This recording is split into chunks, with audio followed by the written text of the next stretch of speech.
भारतीय सेना ने आतंकिस्तान को इतना डरा दिया है दोस्तों कि वहां मौजूद दुर्दांत अपराधी मौत की भीख मांग रहे हैं। वो कहने लगे हैं कि अच्छा होता मैं भी मर जाता। जी हां, नमस्कार, मेरा नाम हिमांशु मिश्रा है। आप देख रहे हैं 4 PM न्यूज नेटवर्क। खबर यह है कि बहावलपुर स्थित जैश मोहम्मद के प्रमुख अड्डे मरकज सुभान अल्लाह पर भारतीय सेना ने जो स्ट्राइक की, उसमें मसूद अजहर की पत्नी, बेटा और बड़ी बहन समेत परिवार के 10 लोगों की मौत हो गई है। इस हमले के बाद मसूद अजहर ने कहा है कि अच्छा होता कि मैं भी मर जाता। मारे गए लोगों में मसूद अजहर के 4 करीबी गुर्गे भी बताए जा रहे हैं। मीडिया रिपोर्ट्स की माने तो इस हमले में मौलाना काशिफ और उसके परिवार के भी मारे जाने की खबर है।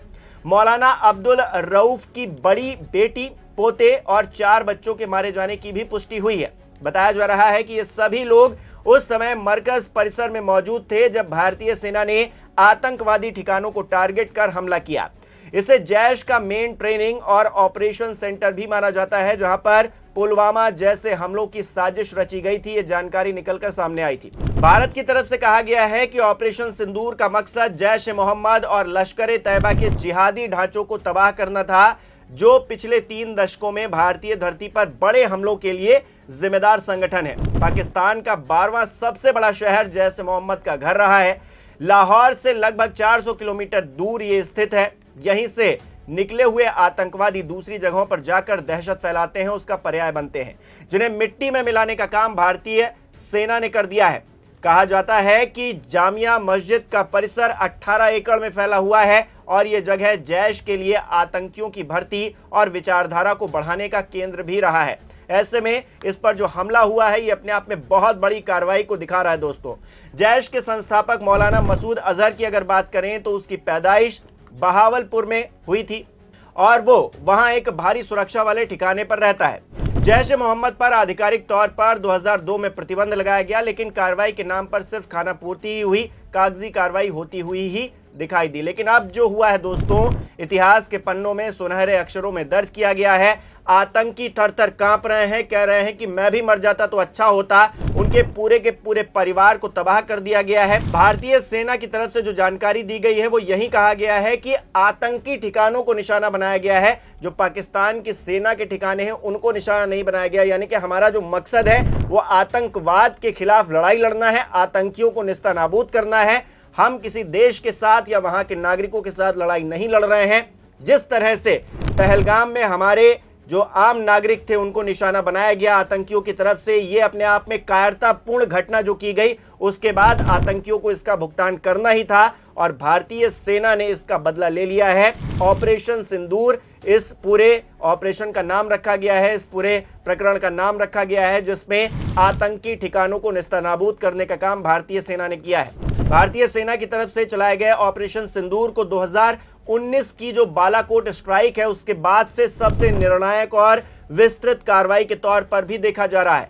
सेना का यह ऑपरेशन 22 अप्रैल को पहलगाम में हुए आतंकी हमले के जवाब में किया गया है, जिसमें 26 नागरिकों की जान चली गई। हमारे जो आम लोग थे, जिनका कोई लेना देना नहीं था, वो घूमने के लिए गए थे, जश्न मनाने के लिए गए थे, उनको मौत के घाट उतार दिया गया। बहुत ही दुर्दांत घटना और अपने आप में जितनी इसकी निंदा की जाए उतनी कम है। इस घटना का जो जख्म है, जो परिवार झेल रहे हैं, उनकी पीड़ा अपने आप में सुनकर ही रोंगटे खड़े हो जाते हैं।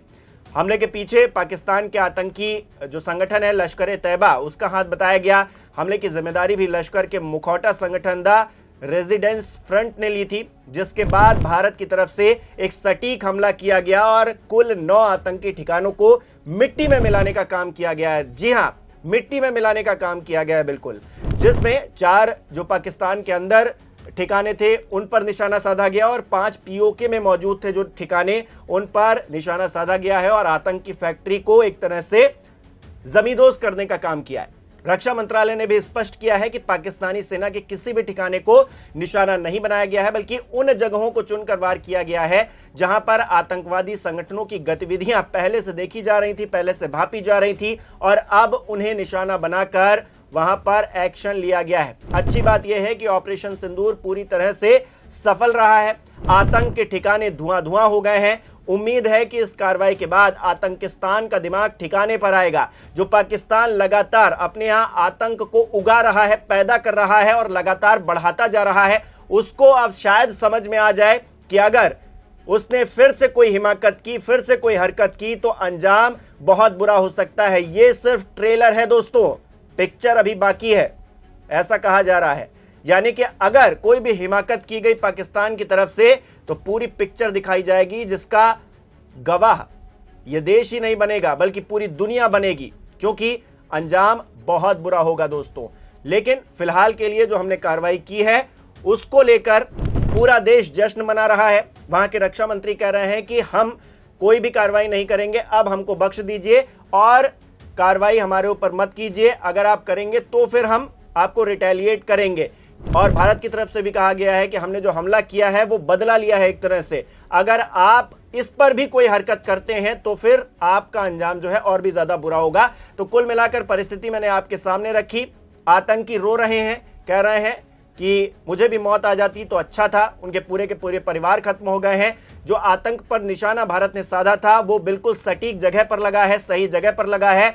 आतंक के आका थर थर कांप रहे हैं, डर के दुबक के बैठ गए हैं और पाकिस्तान खुद भी अपने आप में कुछ भी कर पाने की स्थिति में नहीं है।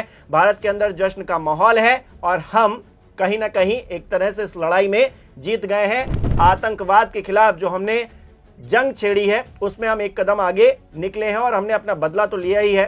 हालांकि जिन लोगों की जान चली गई उनकी जान को हम वापस ला नहीं सकते, लेकिन उन्होंने जो दर्द झेला, उनके परिवारों ने जो दर्द झेला है उस पर हम मरहम लगा तो सकते हैं और भारतीय सेना ने मरहम लगाने का काम आज किया है। भले ही 2 हफ्ते बाद ये पूरी कार्रवाई की गई है, लेकिन ऐसी कार्रवाई की गई है कि पाकिस्तान को भी समझ में आ गया होगा कि ऐसा करना दोबारा उस पर और भी ज्यादा भारी पड़ सकता है। दोस्तों, इस पूरी खबर को आप किस तरह से देखते हैं हमें कमेंट करके जरूर बताइए। बहुत बहुत धन्यवाद। India has demonstrated considerable restraint in its response. However, it must be said that the Indian armed forces are fully prepared to respond to Pakistani misadventures, if any, that will escalate the situation. Jai Hind and thank you very much.